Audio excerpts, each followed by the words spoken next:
하나님께서 오늘 이 주일 아침 우리에게 나눠주시는 말씀은 스가랴서 4장 6절에서부터 7절까지의 말씀입니다. 스가랴서 4장 6절에서 7절까지의 말씀, 우리 같이 한 목소리로 주의 말씀을 우리 함께 읽도록 하겠습니다. 다 같이 읽겠습니다. 자, 시작. 그가 내게 대답하여 이르되 여호와께서 스룹바벨에게 하신 말씀이 이러하니라. 만군의 여호와께서 말씀하시되 이는 힘으로 되지 아니하며 능으로 되지 아니하고 오직 나의 영으로 되느니라. 큰 산아 네가 무엇이냐? 네가 스룹바벨 앞에서 평지가 되리라. 그가 머릿돌을 내놓을 때에 무리가 외치기를 은총이 그에게 있을지어다 하리라 하셨고. 아멘. 오늘 스가랴서 4장 7절에서부터 6절에서부터 7절까지의 말씀으로 보아스와 야긴이란 제목 가지고 주의 말씀 함께 나누겠습니다. 하나님의 성전에는 크게 두 개의 기둥이 들어가는 성전 입구에 아주 웅장하게 세워져 있었습니다. 솔로몬이 처음 세울 때의 그 성전부터 이 두 개의 기둥은 있었는데요. 그 기둥 중에 왼쪽은 보아스, 그리고 오른쪽은 야긴, 이런 이름을 가지고 있었습니다. 열왕기상 7장 21절에 있는 말씀을 같이 읽겠습니다. 자, 시작. 이 두 기둥을 성전의 주랑 앞에 세우되 오른쪽 기둥을 세우고 그 이름을 야긴이라 하고 왼쪽 기둥을 세우고 그 이름을 보아스라 하였으며. 아멘. 그래서 이 기둥 두 개의 이름의 뜻이 다 있습니다. 먼저 야긴이라고 하는 이름은 그가 세운다라는 의미가 있어요. 그러니까 그라는 여기서 그는 바로 우리 하나님이시죠. 하나님께서 세우신다. 하나님께서 세우신다. 두 번째, 보아스는 그에게 능력이 있다. 이런 의미가 있습니다. 여기서의 그도 바로 우리 주님입니다. 그래서 이 두 개의 의미를 한 군데로 합쳐버리게 되면 어떤 의미가 있냐면 그의 능력으로, by his power, 그의 능력으로 바로 이것은 세워진다. 이런 의미가 있는 것입니다. 여러분, 주님의 교회는 하나님의 능력으로 세워져야 그것이 진짜 주님의 교회인 줄로 믿습니다. 사람의 능력이 아니라 하나님의 능력으로 세워지는 겁니다. 오늘의 이 본문 말씀도 그것을 나타내주고 있습니다. 솔로몬이 처음으로 세웠던 그 성전이 바벨론과의 전쟁으로 인해서 폐허가 되었습니다. 이스라엘 자손들은 몽땅 다 바벨론으로 끌려갔어요. 예루살렘은 황폐하게 되었습니다. 그러나 하나님께서는 그 이스라엘을 바벨론에 그냥 내버려 두지를 않으시고 페르시아, 바사왕, 고레스 왕 때에 다시 예루살렘으로 돌아갈 수 있도록 주님께서 길을 열어주셨어요. 예레미야 선지자의 예언 그대로입니다. 70여 년 만에 돌아가게 됐는데요. 그런데 이들이 예루살렘에 도착해서 처음으로 한 일이 무엇이냐면 바로 성전을 다시 재건하는 일이었습니다. 이때 이 성전을 재건하는 데에 주도적으로 힘쓴 사람이 두 명이 있습니다. 첫 번째는 오늘 스가랴서 4장 6절에 기록되어 있는 대로 스룹바벨이라고 하는 총독입니다. 이것은 바사 왕이 파송한 왕에게 속하여 있는 총독이죠. 스룹바벨 총독. 그리고 여호수아 대제사장입니다. 예수아라고도 이름합니다. 그런데 이 성전을 처음 지으려고 시작을 했을 때 주변에 있었던 이방 사람들의 방해가 너무 심했습니다. 그러니까 70여 년 동안 포로로 끌려가 있었던 그 예루살렘과 그 주변에 있던 자리에 이방 사람들이 와가지고 살고 있는 것이죠. 그래서 이것을 다시금 성전을 세운다는 의미는 유대인들이 다시 일어난다라는 의미가 되기 때문에 사람들이 이걸 허락을 하지를 않는 겁니다. 그래서 결국에는 건축이 지낸 지 얼마 지나지 않아서 멈출 수밖에 없었고, 그렇게 몇 년의 세월이 지났냐면 16년의 세월이 지나가게 되었습니다. 그리고 다시 하나님께서 페르시아 다리오 왕이 즉위한 지 2년 되던 때에 지금까지 멈췄던 그 성전을 다시 건축하라고 명령을 내리시면서 그 기회를 다시 주셨는데 스가랴 선지자를 통하여서 스룹바벨에게 하신 말씀입니다. 다시 져야 된다. 그래서 그 일을 시작하라는 말씀이 바로 오늘 스가랴서 4장 6절에서의 7절까지의 말씀입니다. 오늘 본문의 말씀은 이렇게 말씀하고 있습니다. 이는 힘으로 되지 아니하며, 6절입니다. 그리고 능력으로 되지 아니하고 오직 나의 영으로 되느니라. 스룹바벨에게 하신 말씀이에요. 이 뜻은 너의 능력으로 되는 게 아니다. 너의 힘으로 되는 게 아니다. 오직 나의 영으로 된다. 자, 이렇게 말씀하세요. 그러니까 스룹바벨이나 여호수아는 이 성전을 다시 짓는다는 것에 대해서 엄청난 영광스럽게 여기고 이 일을 내가 분명히 해야 되겠다라고 하는 다짐까지 하고, 하여튼 그 마음 가운데 뭐라고 할까요? 내가 이거를 맞춰야지 하면서 온 역량을 다 끌어모았을 것 같아요. 그런데 그 모습을 보시면서 우리 하나님께서 하신 말씀이, 얘야 아서라, 너의 힘으로 되는 것 같지만 결코 그렇지 않다. 처음 시작할 때 봐.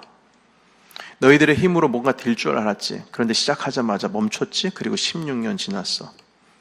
이번에도 똑같이 그렇게 할래? 아니야. 주님의 전은, 하나님의 전은 하나님의 영으로 되는 거야. 말씀하시면서 이 스룹바벨이 정신 똑바로 차리도록 바로 이 스가랴 선지자를 통해서 말씀을 하신 것입니다. 여러분, 이 말씀은 성전 입구에 있는 그 야긴과 보아스라고 하는 두 개의 기둥을 상기시킵니다. 이 두 개의 기둥이 애초부터 있었어요. 그런데 이 두 개의 기둥을 다시 세워야 한다는 겁니다. 이 두 개의 기둥이 뭐예요? 이름을 합치면 그가 그의 능력으로 세운다라는 뜻 아니겠습니까? 이걸 다시 시작하려면 그분이 하셔야 된다는 거예요.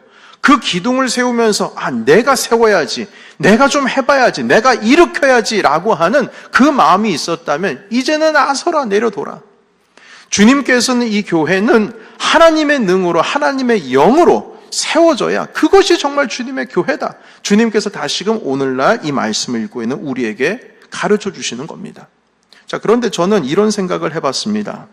아무리 하나님께서 당신의 능력으로 교회를 세우시고 당시에 성전을 세운다 하더라도 이 성전을 재건하는 일에 있어서는 스룹바벨과 여호수아 대제사장이 한 일이 엄청 크거든요. 그들의 역할이 상당합니다. 겉으로 보여지기에는 이 두 사람이 없으면 이게 이루어질 수가 없는 거예요. 결코 이루어질 수가 없어요. 이 두 사람이 없으면 안 됩니다. 이 두 사람은 정말 자기가 가지고 있는 모든 역량과 열심과 열정과 모든 성실함과 자기가 가지고 있는 리더십과 자기가 가지고 있는 수많은 그 모든 에너지를 다 해서 성실하게 이 성전을 결국에는 완공했습니다. 재건을 했어요. 그런데 하나님께서는 놀랍게도 하시는 말씀이, 이는 너의 힘으로 되지 아니하고 능력으로 되지 아니하고 오직 나의 영으로 되느니라, 이렇게 말씀하시거든요. 힘쓴 건 다 누구예요? 그 두 명이 힘 다 썼어요. 그런데 주님께서는 아이러니하게도 이것은 너의 능력과 너의 힘으로 되는 것이 아니라 나의 영으로 된다, 이렇게 말씀한 것입니다. 여러분, 그렇다면 뭔가요? 여러분, 이 두 사람의 열심은 뭐예요? 이 두 사람의 리더십, 그들의 성실함, 그들의 모든 역량은 뭐가 되는 건가요? 그것은 뭔가요? 여러분, 필요가 없는 것이었을까요?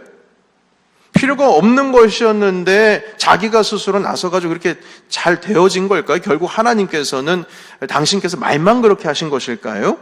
아니요, 절대 그렇지 않습니다. 여러분, 그들의 역량과 성실과 능력이 필요하지 않은 건 아니에요. 필요합니다. 필요해요. 없어서는 안 될 사람들입니다. 그런데 그럼에도 불구하고 주님의 성전은 오직 하나님의 영으로, 너의 힘과 너의 능력으로 되는 것이 아니다, 이렇게 말씀하고 있습니다. 이거 정말 아이러니한 일입니다.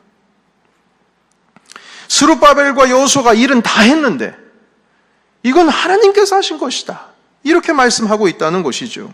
여러분, 반대로 우리는 하나님께서 하신다라고 하는 이 말씀과 이 문장에 반대로 오해를 할 때가 있습니다. 그것은 무엇이냐면, 나의 역할이 없는 거구나.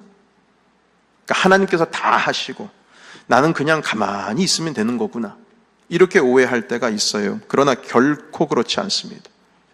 하나님의 교회에는 분명한 나의 역할이 있습니다. 여기에 모여 계시는 모든 분들이 다 역할을 하나씩 가지고 계세요. 스룹바벨과 여호수아 제사장이 이 둘만이 교회를, 이 성전을 지은 것이 아닙니다. 그들의 가정만이 나서서 뚝딱뚝딱 지은 게 아니에요. 그 아래에는 수백 명의, 수천 명의 이스라엘 자손들이 함께 모든 역량을 합쳐서 이 주님의 전을 재건하였습니다. 그들의 손과 발을 통해서 하나님의 전이 세워진 것이죠. 분명한 역할들을 다 가지고 있습니다. 여러분, 그럼에도 불구하고 하나님의 성전은 오직 하나님의 능력으로, 하나님의 영으로 세워진다, 이렇게 말씀합니다. 여러분, 이 아이러니한 것을 우리가 정말 잘 이해해야 합니다. 그래야 내가 힘을 쓰면서도 나의 모습은 감춰지고 하나님만 오로지 영광 받으시고 주님만 드러날 수 있는 겁니다. 이게 연습이 안 되면 둘 중에 하나입니다. 나는 내버려 두고 가만히 멀쭉하게 쳐다보고만 있든지, 아니면 내가 할 수 있다고 해서 열심히 일하고 하나님은 저기 감춰져 있든지, 둘 중에 하나입니다. 송설나무 선교사님 이름 많이 들어보셨을 겁니다. 우크라이나 전쟁 터졌을 때 이분 통해서 저희 교회가 우크라이나에 지원도 한 일이 있습니다. 이분은 선교사이시기 이전에 세계적인 플룻 연주자입니다. 그분은 세계적으로 명성도 얻었고 한국에서 수많은 드라마 그 오리지널 사운드트랙 연주하시면서 정말 대중적으로도 많이 알려진 연주자였습니다. 여러분 잘 아시는 이산, 동이 이런 드라마의 모든 대금 소리 같아 보이는 그 모든 연주를 플룻으로 연주를 하신 거예요. 그러니까 실력도 대단하시지만 그 음색 만드는 것도 대단하신 것 같습니다. 어떻게 플룻으로 대금 소리를 냅니까? 이게 좀 이해가 안 됩니다만 비슷하게 소리를 내시는 거예요. 지금도 이분을 찾으시는 수많은 전 세계 나라들이 있고요. 대한민국 전국에서 여는 어떤 문화적인 교류 연주회에 초청이 되기도 합니다. 지금은 우크라이나에 계시고요. 미국과 한국을 오고 가면서 우크라이나를 위해서 돕고 있습니다.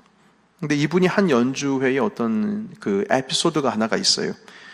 선교사님이 그 일본에서 연주를 할 때인데요. 이분은 연주를 하시게 되면 그냥 플룻 하나만 가지고 연주하시는 게 아니라 플룻도 여러 종류입니다. 굵직한 플룻이 있고 이만한 크기의 플룻도 있고요. 색깔이 어떤 건 하얀 것도 있고 어떤 건 황금색이 있고 어떤 건 노트색, 아주 뭐랄까요, 그 로즈 골드색의 어떤 플룻도 있는 걸 봤어요. 그리고 아주 작은 그 피슬도 있는 것을 봤습니다. 그러니까 가지고 그 음색에 맞게, 이 연주에 맞는 음색에 맞게 골라가시면서 연주를 하시더라고요. 그런데 한 번은 그 일본에서 제일 작은 휘슬로 연주를 하려고 했습니다. 그런데 이 휘슬이 연주회 일어나기 전에 부러진 거예요. 부러져서 금이 가버렸습니다. 그래서 이걸 어떻게 하나 하다가 임시 방편으로 그걸 본드로 붙여가지고 그 연주를 하셨어요. 그런데 이 부러진 악기라면 여러분 악기를 좀 다뤄보시는 분들 아시고 혹시 관악기를 다뤄보시는 분들 아시겠지만 일단 뭔가 틈새가 벌어지고 어긋나게 되면은요 소리가 음이탈이 생기거나 아니면 음장이 잘 맞지가 않습니다. 그래서 그걸 가지고 연주를 한다는 것이 워낙 어려운 일이고요. 그리고 연주를 한다는 것 자체가 좀 이상한 겁니다. 그런데도 불구하고 그 망가진 휘슬을 가지고 연주회를 했는데 그 연주를 마치고 나서 사람들이 다 일어나가지고 기립박수를 하는 거예요. 놀라운 일이죠. 왜냐하면 그 연주가 완벽했기 때문입니다. 근데 사람들은 몰라요. 그 휘슬이 망가진 휘슬인 줄 모르는 것이죠. 그분이 그 뉴욕 한 교회에서 연주회를 한 적이 있었는데 그때 제가 그 교회를 참여했었습니다. 그런데 거기서 연주를 하시는데 그 부러진 휘슬을 가지고 연주를 하시는 거예요. 그리고 그 부러진 휘슬을 연주를 하시고 나서 연주가 다 마친 다음에 이게 사실은 부러진 것이라고 고백을 하시더군요. 그 전까지는 저도 몰랐어요. 저는 다시 이걸 본드로 붙여서 지금까지 가지고 다니시는 이유가, 이게 혹시 그냥 버릴 수 없는 너무나 고가인 장비이기 때문에 고쳐서 쓰시는 건가 생각을 했었는데 그렇지 않답니다. 이게 20불짜리라는 거예요. 당신의 이름이 너무나도 유명하니까 어떤 한 음악 회사에서 그 송솔나무라고 하는 이름으로 보급형 휘슬을 하나, 아이리쉬 휘슬을 만들었어요. 그래서 아마존에 가서 지금 송솔나무라고 이름을 치면 그 휘슬이 나옵니다. 한 20불이면 살 수 있어요. 그러니까 그걸 가지고 다니시면서 연주를 하시는데 이 부러진 모습이 꼭 자기 모습 같더라는 거예요. 여러분, 어떤 의미냐면요. 그분의 이야기를 부러진 휘슬을 연주하고 나서 이야기를 들어보니까 이분의 인생이 정말 하나님의 은혜가 없었다라고 말할 수가 없을 정도의, 하나님의 은혜였다라고 말할 수밖에 없을 정도의 그런 삶이셨더라고요.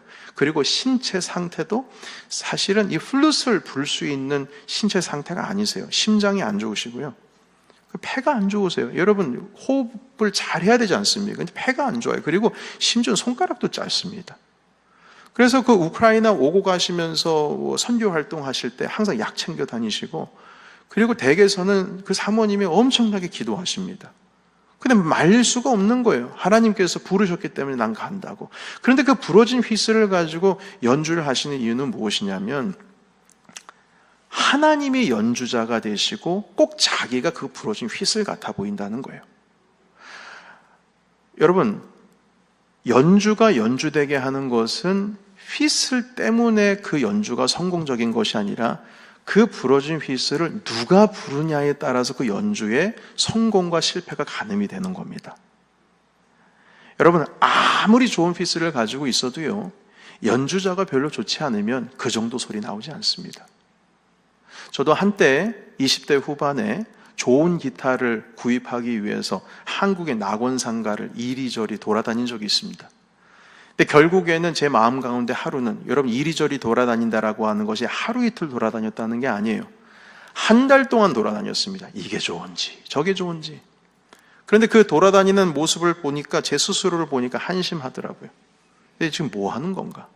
그리고 제 마음 가운데 그런 생각이 들었습니다. 내가 왜 악기 타령을 하지? 내가 더 좋은 연주자가 되면, 그러면 더 좋은 소리가 나올 텐데 내가 왜 악기 타령을 할까? 이 악기를 가지고 하나님께 나아간다고 한들 그것이 진짜 좋은 찬양이 될 수 있을까? 그래서 그 자리에서 그걸 멈췄습니다. 더 이상 악기를 고르러 다니는 일을 멈춰버렸어요. 여러분, 마찬가지입니다. 우리가 아무리 부러진 인생이라고 할지라도 하나님께서 우리의 인생의 연주자가 되시면 끝난 겁니다.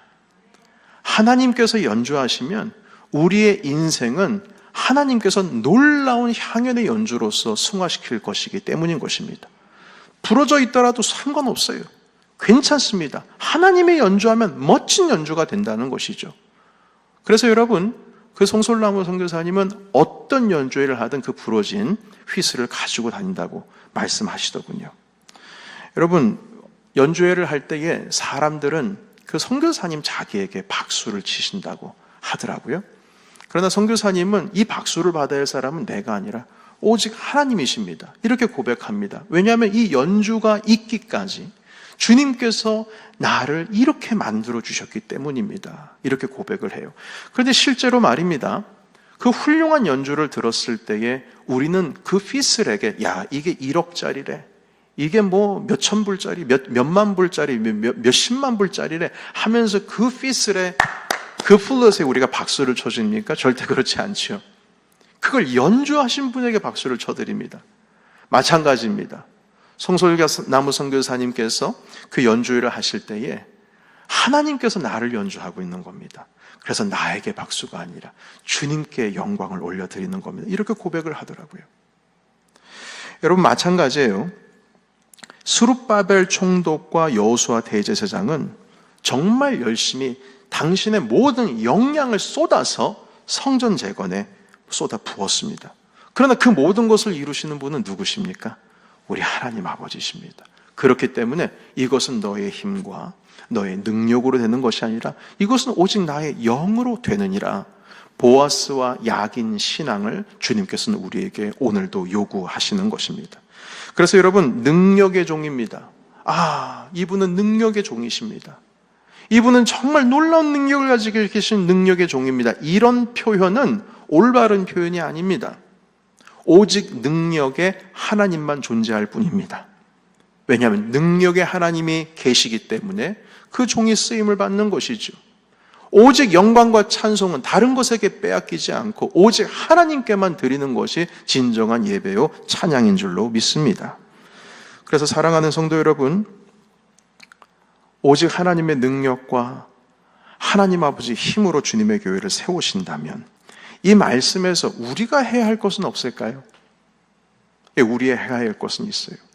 그것은 무엇이냐면 우리의 역할을 다하는 것입니다. 역할. 하나님께서 당신의 능력으로 세운다 하시더라도 우리가 분명히 감당해야 할 역할이 있어요. 스룹바벨과 여호수아의 역할이 있는 것이 말입니다. 그 부러진 휘슬도 자기의 역할이 있어요. 힘을 내서 몸을 지탱해줘야 그 선교사님께서 그 휘슬을 연주를 할 수가 있는 겁니다. 부족하지만, 연약하지만 자기가 최선을 다해서 할 수 있는 그 역할이 있는 것이죠. 여러분, 우리 교회도 마찬가지입니다. 세상에 있는 모든 공교회도 마찬가지입니다. 목사는 목사의 역할이 있어요. 장로는 장로의 역할이 있습니다. 집사의 역할이 있고, 권사의 역할이 있고, 전도사의 역할이 있고, 교사의 역할이 있습니다. 내가 서 있는 그곳에서 내가 감당해야 할 역할에 내 역량과 내 힘과 모든 것을 쏟아부을 때에 비로소 그때서야 주님께서 내 영으로 이 교회를 세우느니라 하신 그 말씀이 이루어지는 줄로 믿습니다. 하나님께서 하신다고 해서 그냥 우리가 넋놓고 있으면 안 돼요. 주님께서 분명히 우리에게 역할을 주신다고요. 스룹바벨과 여호수아에게 역할을 주셨던 것처럼 분명히 역할을 주신다고요. 여러분, 여기에 계신 모든 분들에게 다 마찬가지입니다. 어떤 분들은 나는 은퇴를 했기 때문에, 아니면 나는 좀 부족하기 때문에, 나는 연약하기 때문에, 나는 준비가 안 돼 있기 때문에, 나는 여기 그룹에서 좀 빠져야 되겠다, 이런 생각을 하실 수도 있겠습니다만 결코 그렇지 않습니다. 우리 교회의 가장 작은 어린아이 갓난 아기에게도 하나님께서는 교회를 세우는 데 역할을 주실 줄로 믿습니다. 여러분, 아이들이 없으면 교회 생동감이 흘러갑니까? 여러분, 교회는요, 아기의 울음소리들이 많이 있어야 좋은 겁니다. 안 그렇습니까? 그 울음소리가 우리 귀에 바더링이 되는 것이 아니라 하나님께 올려드려지는 기쁨의 찬송으로 들을 줄 알아야 됩니다. 하나님께서 세우신 교회는 어린 아이에서부터 어른에게 이르기까지 모든 세대 가운데 당신의 역할과 역량을 다 가지고 있을 때에 그것이 비로소 하나님께 올려드려지는 거룩한 주님의 교회가 되는 줄로 믿습니다. 자, 그렇다면 여러분, 오늘 이 시간 내가 할 수 있는 역할이 무엇인지를 잘 생각해 보시길 바랍니다. 그 역할에는 분명히 책임이 따르겠죠. 하나님께서 우리 넘치는 교회에 나를 부르셔서 내가 할 수 있는 역할이 무엇일까? 내가 가장 작다 할지라도, 내 삶이 부러졌다 할지라도, 누군가가 알아주지 않는다고 할지라도, 내 힘이 그렇게 예전 같지 않다 할지라도 내가 지금 이 순간 여기서 내가 할 수 있는 범위 안에서 내가 할 수 있는 역할은 무엇인가를 생각해 볼 때에 여러분들의 그 작은 헌신을 주님께서는 기뻐 받으실 겁니다. 우리 아멘입니다. 예수 그리스도께서는 이미 버려진 인생이라고 사람들이 손가락질했던 길가에서 몸 파는 여인까지도 주님 사용하셨습니다. 나중에 전승에 의하면 이 여인이 초대교회의 최초의 여성 지도자가 되었다고 합니다. 주님께서는 다 꺼져가는 불인 삭개오도 살리셨어요. 여기에 모여 계신 분들 중에 당신의 역할 없으신 분 없습니다. 하나님께서는 한 분 한 분 다 불러주셔서 주님의 몸된 교회, 그리고 주님의 몸된 이 나라와 하나님 아버지께서 세우신 모든 교회, 주님께서 세워주신 모든 곳곳 가운데 그리스도의 이름이 있는 곳 가운데에 우리를 통하여 하나님께서는 복을 흘려보내주실 줄을 믿습니다. 여러분, 또 한 가지 우리가 알아야 될 것은 무엇이냐면 이러한 영적인 원리는 교회에서만이 해당되는 게 아닙니다. 우리의 가정과 일터에서도 해당이 됩니다. 하나님이 계신 모든 곳은 하나님의 성전입니다. 예수 그리스도께서는 예루살렘에 있는 성전만이 성전이 아니다 이렇게 말씀하셨어요. 영과 진리로 예배하는 모든 것이 주님의 교회다 말씀하시면서 여기서 예배를 드려야 맞고 저기서 예배를 드려야 맞는 게 아니다. 영과 진리로 예배할 때가 온다 하시면서 이곳도 아니고 저곳도 아니다 말씀하셨습니다. 수가성 바로 그 사마리아 여인에게 말씀해 주셨죠. 사랑하는 성도 여러분, 여러분들의 가정이 하나님의 성전 되게 하시기를 축복합니다. 여러분들의 일터가 하나님이 머물고 계시는 주님의 성전이 되어야 될 줄로 믿습니다. 여러분, 그 일터가, 그 가정이 주님의 성전이 될 때 우리가 영과 진리로 하나님 아버지 앞에 우리의 삶으로 예배를 드리고 주님을 존중히 여길 때 우리가 있는 어느 곳이든 어느 자리에 어느 때에 우리가 있든지 간에 그것이 주님께서 함께 하시고 우리의 삶을 받으시는 거룩한 예배 장소가 된다는 것입니다. 그러기 위해서 여러분, 믿음의 아빠와 믿음의 엄마로서의 역할을 다 하시기를 축복합니다. 가정에서 이렇게 서야 돼요. 여러분들의 배우자에게 믿음의 남편으로서, 믿음의 아내로서의 역할을 다 하셔야 됩니다. 최선을 다하셔야 돼요. 그 역할이 있습니다. 일터에서는 신앙을 가진, 믿음을 가진 자로서 하나님을 존중히 여기는 자가 되어야 됩니다. 그런 부모의 역할, 그런 배우자의 역할, 또한 일터에서는 그러한 동료로서의, 믿는 자로서의 역할을 다할 때에 바로 그곳은 하나님께서 세우신 주님의 전이 될 것이고, 이것은 너의 능력으로 되는 게 아니야. 너는 아빠지만 너의 능력으로 되는 거 아니다. 너는 엄마지만 자녀에 대한 것은 너의 힘으로 되는 게 아니야. 오직 나의 영으로 되는 것이고 내 힘으로 되는 것이다. 내가 키운다. 이 말씀이 비로소 그때서야 비로소 이루어질 수가 있는 것입니다. 여러분, 당신의 능력으로, 당신의 영으로 우리 하나님께서 교회를 세우시기 위해서 우리에게 이런 역할을 주셨다라고 하는 것을 잊지 마시고, 오늘도 여러분들의 가정 가운데, 일터 가운데, 그리고 주님의 몸된 교회 가운데 여러분들께서 맡으실 그 역할에 대해서 최선을 다하시고 그것으로 말미암아 하나님께 영광과 찬송이 되시길 예수 이름으로 축원합니다. 아멘. 두 번째 하나 더 말씀 나누겠습니다. 하나님께서 당신의 능력으로, 당신의 영으로 교회를 세우기 위해서 우리가 해야 할 두 번째 해야 하는 것, 그것은 무엇이냐면 우리 주님을 기뻐하는 일입니다. 여러분, 우리가 해야 할 역할에 대해서는 우리가 좀 공감이 되는데, 왜냐하면 뭔가를 할 수가 있으니까. 그런데 하나님의 교회를 세우기 위해서 우리가 기뻐해야 된다, 주님을 기뻐한다라는 말이 도대체 무슨 말인지 그 뜻을 헤아릴 수가 없죠. 자, 그렇다면 이제 이 말씀을 같이 읽도록 하겠습니다. 시편 37편 바로 3절에서 5절까지입니다. 같이 읽겠습니다. 자, 시작. 여호와를 의뢰하고 선을 행하라. 땅에 머무는 동안 그의 성실을 먹을거리로 삼을지어다. 또 여호와를 기뻐하라. 그가 내 마음의 소원을 내게 이루어 주시리로다. 내 길을 여호와께 맡기라. 그를 의지하면 그가 이루시고. 아멘. 여러분, 여기에 보시게 되면 여호와를 기뻐하라는 표현이 있습니다. 여호와를 기뻐하면 주님께서 우리의 소원을 이루어 주신답니다. 그리고 두 번째, 내 길을 여호와께 맡기라. 그분을 의지하면 그분께서 당신의 힘으로 이루어 주신다고 약속하셨습니다. 여러분, 이 성경을 개역 개정으로 지금 우리가 읽었지만 쉬운 성경 번역본으로 한 번 더 읽어보도록 하겠습니다. 제가 읽어보겠습니다. 이 땅에 사는 동안 여호와를 굳게 믿고 착한 일을 하면서 주님의 모습을 닮아 가십시오. 여호와를 생각하면서 즐거워하십시오. 그러면 주님께서 여러분의 소원을 들어주실 것입니다. 여호와께 여러분의 길을 맡기고 그분을 굳게 믿으십시오. 그리하면 주님께서 다 이루어 주실 것입니다. 아멘. 여러분, 하나님의 능력이 내 능력이 되고 우리가 할 수 있음에도 불구하고 내 능력을 내려놓고 주님께서 이루시는 나의 삶, 주님께서 이루신 나의 삶의 자리가 되기 위해서는 두 가지를 해야 됩니다. 첫 번째는 하나님을 기뻐하고 즐거워할 줄 알아야 돼요. 그래야 네 마음의 소원을 이루어주신다고 하셨고요. 두 번째는 하나님 아버지께 모든 것을 맡기라 하셨습니다. 의지하라고 하셨습니다. 그렇다면 주님께서 당신의 능력으로 이루어 주신다고 말씀하셨습니다. 그렇다면 여기서 여러분, 우리가 좀 구체적으로 다가야 될 것이 있습니다. 그것은 무엇이냐면, 도대체 하나님을 기뻐하고 즐거워한다는 것은 어떻게 표현할 수가 있을까요? 뭐가 주님을 즐거워하고 뭐가 주님을 기뻐하는 것일까요? 여기서 우리가 오해하지 말아야 될 것은 하나님께서 기뻐하시는 삶이 뭔지, 하나님이 우리를 즐거워하는 삶이 뭔지에 대해서 말하려는 게 아닙니다. 거꾸로입니다. 우리가 하나님, 우리가 하나님을 기뻐하고 우리가 하나님을 즐거워한다면 그게 뭐냐는 거예요.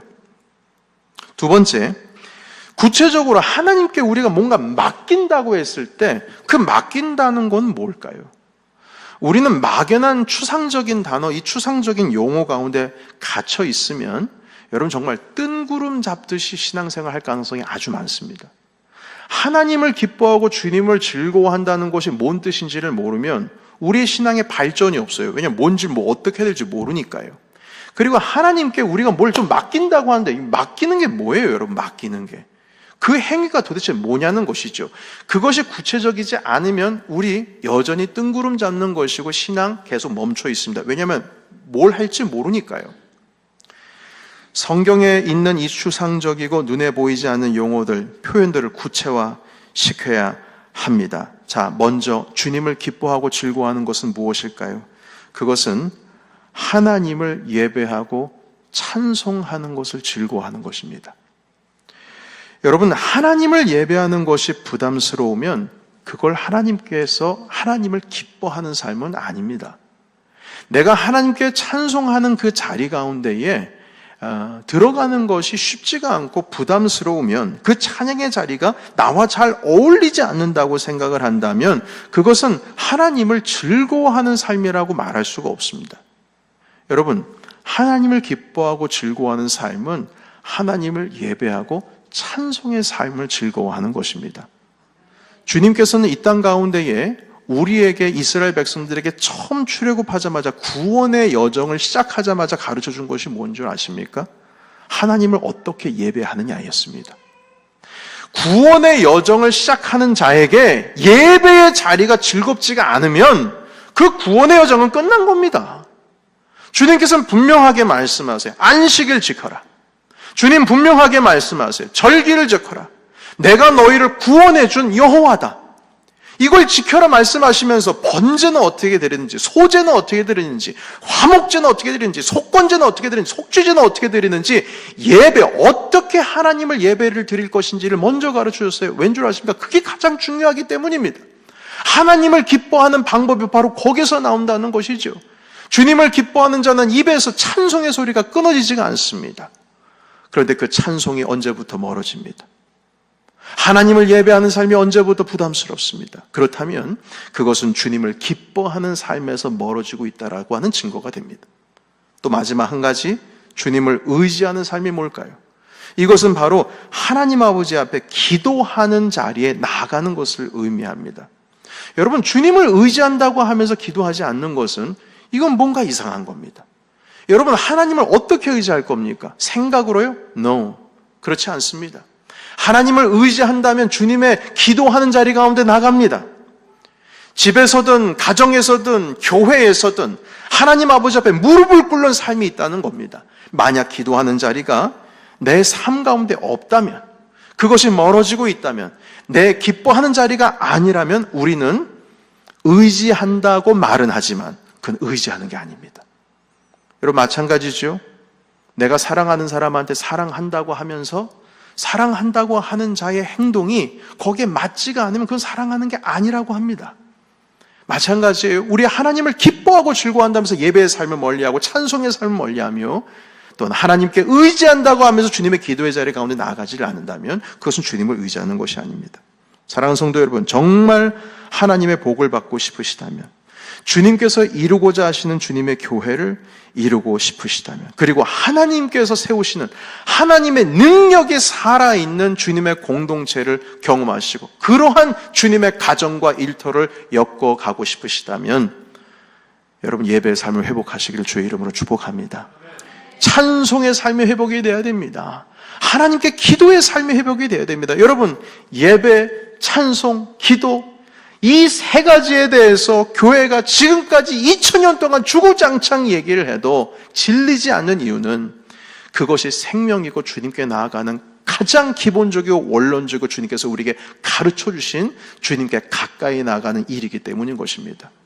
이 세 가지를 제대로 하지 않으면서 나는 주님과 친밀해, 그 거짓말입니다.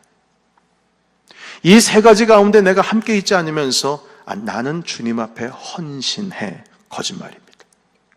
이 세 가지가 제대로 있지 않으면서 나는 하나님의 기뻐 받으시는 자녀야. 거짓말입니다. 그건 거짓말이 아니라 오해입니다. 오해예요.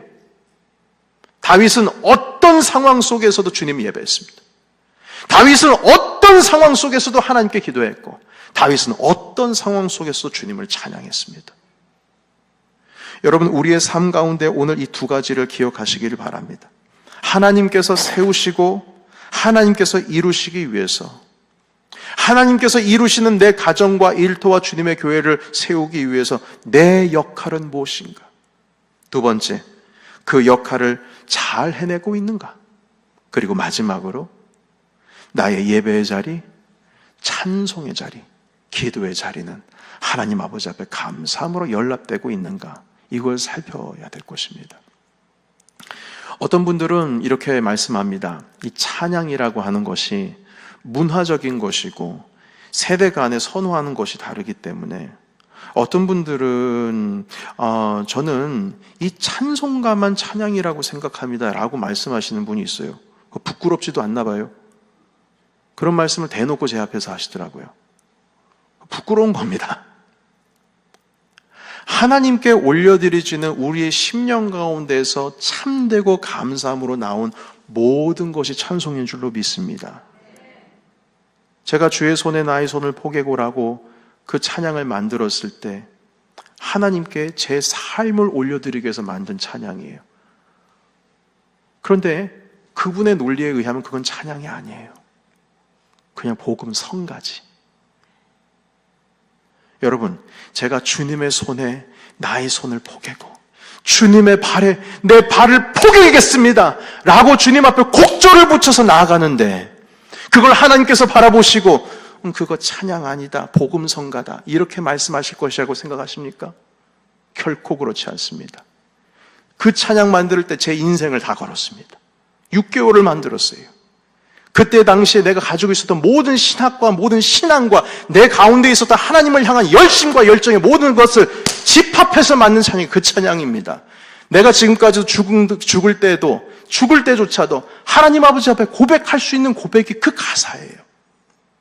사랑하는 성도 여러분, 멜로디가 나와 맞지 않고 리듬이 나와 친숙하지가 않고 이 드려지는 가사가 내 마음에 안 든다 할지라도, 우리 공동체 가운데 어린아이들이 좋아하는 찬양이 있습니다.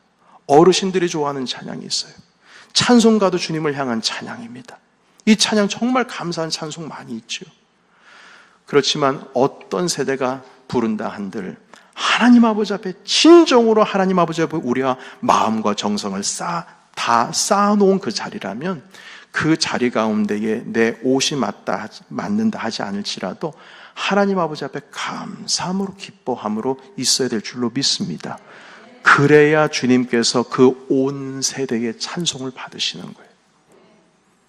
우리 아이들이 노래 부르는 싹트네 싹터요 그 찬양을 부르면서도 하나님 아버지 앞에 우리의 마음을 부를 줄 알아야 됩니다. 저는 어릴 때 이 찬송가에 대해서 저는 그렇게 생각했어요. 왜 이거는 절이 5개까지 있을까? 한 2개만 있으면 좋을 걸. 똑같은 걸 5번 반복하는 것에 대해서 진짜 너무 힘들다. 이걸 어떻게 5번을 반복해서 부를까? 여러분, 복음성가도 이제 부르다 보면 한 2-3번 부르면 좀 질리거든요. 야, 이건 5절이네. 그래서 옛날에는 그 5개에 있는 4개 절수 있는 건 피해가지고 3개 절수만 있는 거 찾아가지고 부른 적이 있어요. 그런데 지금 너무 찬송가가 좋아요. 왜 그런지 모르겠어요. 저도 변하나 봐요. 여러분들은 안 그러실 것 같습니까? 찬송가가 문제가 있는 게 아니라 복음성가가 문제가 있는 게 아니라 우리가 문제인 겁니다. 그렇다면 우리가 변해야죠. 하나님 아버지 앞에 드려지는 찬송과 예배와 기도의 자리는 영원해야 될 줄로 믿습니다. 그제서야 하나님께서 이 주님의 넘치는 교회를 든든히 세워가시고 주님 다시 오실 때까지 그 영원한 자리까지 우리를 지키시고 보호해 주실 것입니다. 여러분, 오늘 하나님을 즐거워하고 기뻐하는 자리에 내가 있는가? 그리고 하나님의 교회를 향한, 가정을 향한, 일터를 향한 내 역할은 무엇인가? 다시 한번 깊이 고민하시면서 이 말씀 붙들고 우리 인생의 하나님 보아스와 야긴을 세워가겠습니다. 내 삶 가운데, 우리 교회 가운데, 내 일터 가운데, 내 가정 가운데 야긴과 보아스를 세워나가겠습니다. 당신의 능력으로 당신이 세우셨다 고백할 수 있는 주님의 공동체를 세워나가게 하옵소서. 이러한 기도 제목으로 우리 주님 앞에 오늘 함께 나아가신 저와 여러분 되시기를 주의 이름으로 축복합니다. 아멘. 기도하겠습니다. 하나님 아버지, 이 시간 주님의 말씀을 붙들고 나아갑니다. 하나님의 그 뜻이 담겨있는 보아스와 야긴의 기둥이 우리의 삶 가운데 온전히 이루어지기를 원합니다. 우리 다 같이 통성으로 하나님께 오늘 말씀 붙들고 기도하겠습니다. 살아계신 하나님 아버지, 주님 감사함으로 주님 앞에 나아갑니다. 하나님 아버지께서 오늘 말씀해 주신 그 말씀 따라서 우리의 인생과 삶 가운데, 우리 교회 공동체 가운데에 참된 야긴과 보아스를 세워나갈 수 있도록 인도하여 주시옵소서. 이 두 개의 기둥 가운데 하나도 놓치지 않게 하여 주시고, 오직 하나님의 능력으로 하나님께서 세워가시는 가정과 하나님께서 세워가시는 일터와 하나님께서 세워가시는 주님의 교회가 되게 하여 주시옵소서. 하나님 아버지, 우리가 연약하고 부족하고 부러진 인생이라 할지라도 하나님 앞에서 내가 감당해야 할 역할이 무엇인지를 발견하게 해주시고, 내 가정에서, 일터에서, 교회에서 하나님 부족합니다만 이 남아있는 힘을 가지고 하나님 감당할 수 있는 역할을 발견케 해주시고 순종케 하여 주시옵소서. 하나님을 향한 기뻐하는 자리 가운데 나아가기를 원합니다. 예배의 삶과 찬송의 삶이 무너지지 않게 하여 주시고, 하나님을 참되게 의지한다면 기도의 자리에 나가는 것을 하나님 주저하지 않도록 도와주시옵소서. 하나님, 열린다 안오이고에 하나님 아버지 첫 번째 날을 보냈습니다. 하나님 아버지, 이제 3주가 남아 있습니다. 하나님, 온 마음과 정성을 다하여 회복을 넘어서 부흥으로 나가고자 하는 주님의 이 몸된 공동체와 교회 가운데 위에 하나님 아버지 영의 영을 더해 주시고 하나님의 능력을 더해 주시사 하나님께서 세우시는 주님의 교회가 될 수 있도록 인도하여 주시옵소서. 살아계신 하나님 아버지, 오늘 해주신 말씀으로 인해 감사합니다. 오늘 기쁨으로 주님 앞에 나옵니다. 기쁨으로 주님 찬양하겠습니다. 주님을 기도함으로, 기도의 자리를 지킴으로 의지하겠습니다. 우리의 삶에 야기스와 보아스를 세우게 해주시고 주님의 능력으로 주님께서 세우셨다라고 고백할 수 있는 주의 가정, 일터, 교회 되게 하여 주시옵소서.